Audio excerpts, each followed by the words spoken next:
जी बिस्मिल्लाहिर्रहमानिर्रहीम। आज जो है हमारा वो लेक्चर नंबर 1 है। चैप्टर नंबर 5 हमने स्टार्ट किया है न्यू। सब्जेक्ट आपका statistics class ICS first year. Topic जो है वो चैप्टर नंबर 5 हम आज स्टार्ट करेंगे। प्रेजेंटेशन बाय ज़ाहिर Salim, lecturer statistics. Chapter number 5 जो है वो इंडेक्स नंबर्स का है बेसिकली आपका। और उसमें जो पहले क्वेश्चन है 5.6 तक वो क्वेश्चन जो है वो थ्योरिकल क्वेश्चंस हैं। 5.7 बेसिकली न्यूमेरिकल क्वेश्चंस हैं। ठीक है, क्वेश्चन नंबर 7 की तरफ आते हैं। इसमें क्या क्या रहा है, हमने फाइंड क्या करना है। बड़ा इजी सा ये क्वेश्चन है। The find the index number of price from the following data taking average price of all years as a base. इसमें इंडेक्स नंबर में बेसिकली हम जो है वो पिछले ईयर्स का नेक्स्ट ईयर यानी कि 2 ईयर्स का यानी कि 1970 और 1971 है। ठीक है, इन दोनों की आपस में डिफरेंस यानी कि इंडेक्स नंबर्स के अंदर डिफरेंस, प्राइस के अंदर डिफरेंस जो है वो फाइंड करते हैं कि कितने % डिफरेंस आया है दोनों ईयर्स का नेक्स्ट ईयर के साथ, या एक ईयर के साथ बाकी ईयर्स का क्या डिफरेंस है परसेंटेज में। ठीक है, अब इसका जो है प्राइस इंडेक्स नंबर जो है वो जो सिंपल प्राइस इंडेक्स नंबर है। प्राइस इंडेक्स नंबर का फार्मूला होता है ये आई शो करते हैं इंडेक्स नंबर्स को, पी एन और divide by P naught. P n का मतलब होता है करंट वैल्यू, पी नॉट मतलब बेस प्राइस जो इसे कहते हैं आप। ठीक है, इसमें दो चीज़ें होती हैं इंडेक्स नंबर के अंदर। एक तो बेस होती है जिसमें ये कह रहा है taking average price as a of all year as a base. ठीक है, पी नॉट जो है बेस है, एन जो है वो करंट को शो करता है। ठीक है, पी नॉट जो है वो मतलब करंट प्राइस कह लें आप। अब बेस में हमने कौन सी प्राइस रखनी है। बेस में कह रहा है ऊपर क्वेश्चन के अंदर लिखा हुआ है taking average price of all years. कहता है जो सारे ईयर्स हैं उनकी जो प्राइस है ये वाली, उसकी जो एवरेज है वो आपने बेस में रखनी है। एवरेज कहते हैं मीन को। ठीक है, सम ऑफ एक्स ओवर एन जो है वो मीन को कहते हैं। अब ये वाला टेबल ईयर्स साथ में प्राइस ये आपने सीधा करके लिख लिया। ठीक है, अब प्राइस के कॉलम्स का टोटल कर लिया। टोटल इसलिए हमने किया क्योंकि जो बेस है यहाँ पे वो फार्मूला है इंडेक्स नंबर्स का p n divide by P naught, और पी नाट जो है वो बेस ईयर है। और बेस ईयर के लिए हमने ऊपर देखना है क्वेश्चन के अंदर वो क्या कह रहा है कौन सी बेस कह रहा है, किस ईयर की प्राइस को बेस रखना है। ये ईयर्स का हमारे साथ इससे कोई तल्लक नहीं है फ़िलहाल। कहता है सारी जो ईयर्स हैं, ये सारे ईयर्स हैं, ऑल ईयर्स की जो है उसे बेस बनाना है किसको, एवरेज प्राइस को। तो एवरेज प्राइस किस तरह निकलती है, एवरेज प्राइस मीन को कहते हैं, अर्थमेटिक मीन जिसे कहते हैं हम, सम ऑफ एक्स ओवर एन। ये सारी प्राइस को हमने सम कर लिया और उसे नंबर्स पे डिवाइड कर देंगे।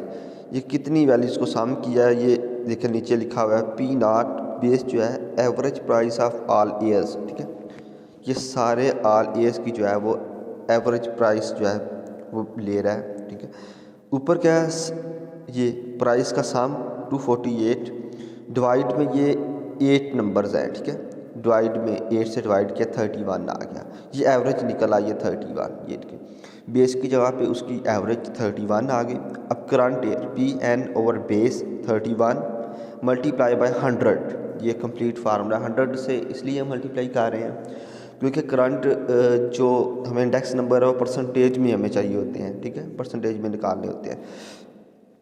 अब प्राइस की तरफ आ जाना है आपने। अब इस फार्मूले में पी एन क्या होना है, बेस में 31 जो है वो फिक्स हो गया। पी एन ये वाला 15 को रखेंगे यहाँ पे, तो 15 डिवाइड बाय 31 डिवाइड करने के बाद 100 से मल्टीप्लाई करेंगे तो ये 48.39 आ जाएगा इस तरह। फिर नेक्स्ट पे आएंगे 19 का हमने इंडेक्स नंबर निकालना है, तो 19 पी एन की जगह पे आ जाएगा डिवाइड बाय 31 सेम। 21 का करंट ईयर निकालना है, 21 पी एन की जगह पे आ जाएगा डिवाइड बाय 31 मल्टीप्लाई 100, तो ये वैल्यू इस तरह 1 बाय 1 पी एन की जगह पे रखते जाएंगे और उसके आगे जो है उसका इंडेक्स नंबर निकालते जाएंगे। यही बस क्वेश्चन था। ठीक है, नेक्स्ट इससे मिलता जुलता क्वेश्चन है अब 5.8, कहते give the price of the commodity per n more of the period 1945 to 1960। ठीक है, अब नीचे उसने क्वेश्चन दिए हैं जो बेस आप क्वेश्चन इंडेक्स नंबर में निकालना है। अब ये एयर्स है उसकी प्राइस है, ये एयर्स है उसकी प्राइस है, ये एयर है उसकी प्राइस है। ये बेसिकली एक कॉलम्स है, जिस तरह इसके अंदर ये एयर्स एंड प्राइस का कॉलम है ना, बेसिकली ये भी एक कॉलम्स ही है। अब ये बेस एयर्स प्राइस, उसके नीचे एयर्स को उठा के इसके नीचे लगा लेंगे, प्राइस को इसके नीचे, फिर एयर्स को इसके नीचे, ठीक है, प्राइस को इसके नीचे। ये सारा एयर्स का एक कॉलम बन जाएगा और प्राइस का भी एक कॉलम बन जाएगा। जिस तरह ये क्वेश्चन में आप देख सकते हैं एयर्स को सारे इकट्ठा, प्राइस सारी जो है एक साइड पे आ गई, ठीक है। क्योंकि ये जगह कम थी, जगह की कमी होने की वजह से उसने मतलब टेबल्स को 300 में डिवाइड कर लिया, वरना ये भी टेबल ऐसा ही है, एक ही एयर्स है और एक ही प्राइस है। अब क्या क्या रहा है नीचे, ये आपने टेबल पहले बना लिया एयर्स और प्राइस का सीधा। फर्स्ट वन में क्या कहते हैं, construct the index number correct of 2 decimal place. 2 decimal place का मतलब होता है कि ये इशारिये के बाद 2 पॉइंट्स तक जो है कहता है 2 डेसिमल कहते हैं। जिस तरह 15 पॉइंट ये 65 है तो ये 2 डेसिमल वैल्यूज़ है, ठीक है, पॉइंट के बाद 2 डेसिमल। तो पॉइंट के बाद 2 डेसिमल तक बस आपने जाना है, इससे ज़्यादा नहीं। कैलकुलेटर तो आपको पता है पॉइंट के बाद काफ़ी ज़्यादा वैल्यू देता है, तो ये 2 वैल्यूज़ इशारिये के बाद आपने लेनी है 2 डेसिमल तक। 1945 एज आ बेस, तो पहले 1945 की जो वैल्यूज़ है उसे एज आ बेस लेना है। जिस तरह ये 1945 की वैल्यू है 12.770, इसे आपने बेस ले लेना है। अब यहाँ पे इस क्वेश्चन में देखें, जिस तरह ये दिए हुए सारे, यही बेस का फार्मूला। यहाँ पे पी नॉट की जगह पे हमने टेकिंग, उसने कहा था ऑल वैल्यूज़ के एवरेज लें, तो वैल्यूज़ का एवरेज ले के नीचे बेस में रख लिया। अब यहाँ पे फर्स्ट में कह रहा है 1945 एज आ बेस लें, तो 1945 को हम पी नॉट की जगह पे बेस फिक्स कर लेंगे। ये पहले की तरफ आ जाइए, देखिए इंडेक्स नंबर्स का फार्मूला वही I is equal to p n और पी नॉट मल्टीप्लाई बाय 100, एक ही फार्मूला ये इंडेक्स नंबर सिंपल का। अब इसमें पी नॉट की जगह पे उसने कहा था 1945 एज आ बेस लेनी है आपने, तो 1945 की वैल्यू थी 12.7, ये 12.70 जो थी, 12.70 को 7 ही कहते हैं, ये 12.7 एज आ बेस ले ली, ठीक है, बेस फिक्स कर ली। अब इस लास्ट इंडेक्स नंबर निकालने हैं, तो पी एन की जगह पे ये ऊपर वाली एक वैल्यू रखेंगे, पी एन की जगह पे डिवाइड करेंगे तो ये 100, ठीक है, फिर 18 पॉइंट, फिर डिवाइड इससे 100, यानी कि नीचे वाली वैल्यू फिक्स हो गई। और पी एन की जगह पे यहाँ से एक एक वैल्यू चेंज करते जाना है, डिवाइड करके 100 से मल्टीप्लाई करते जाना, तो ये इंडेक्स नंबर निकल आया। ये फर्स्ट जो उसने कहा था वो हल होगी। सेकंड कहता है average price of all year as a base, ये पिछले क्वेश्चन की तरह आ गया, average price all years as a base, ठीक है। जो बेस में आपने अब सेकंड वाला करना है, सेकंड क्वेश्चन करना है, सेकंड जोश करनी है, उसमें सारे एज की बेस लेनी है आपने, ये देखें। अब उसके लिए ये नीचे मैंने बेस निकाल दी है। पहली चॉइस के लिए 95 एज अ बेस, तो पी नॉट की वैल्यू 95 में क्या थी 12.7, 12.7 एज अ बेस ले ली। सेकंड चॉइस के लिए P not average price of all year as a base, उसके लिए हमें ये वाली जो प्राइस वाला कॉलम है, सारी प्राइस वाली कॉलम का सम चाहिए होगा, क्योंकि एवरेज कहते हैं अरमेथिक मीन को, अरमेथिक मीन होता है सम ऑफ एक्स ओवर एन, ठीक है। अब इसमें सारी वैल्यूज़ को जमा किया तो ये ऊपर आ गया, और टोटल वैल्यूज़ 15 है तो 15 से डिवाइड किया तो 20.26 जो है वो हमारे पास एवरेज निकल आई है प्राइस की, तो उसे एज आ बेस बना लिया। अब बेस में जो है वो 20.26 फिक्स हो गई, ऊपर पी एन है, तो यहाँ से आप पी एन पहली वैल्यू चेंज करेंगे, दूसरी पी एन, फिर थर्ड, जिसका हमने इंडेक्स नंबर निकालते जाना है सबका, ऊपर वाली वैल्यू पी एन में रखते जाना है, मल्टीप्लाई 100 से करते जाना है, ठीक है। और इससे मिलता जुलता क्वेश्चन 5.9 है, उसमें कहता है find the index number using 1977 as a base, इससे मिलता जुलता सेम है, ठीक है।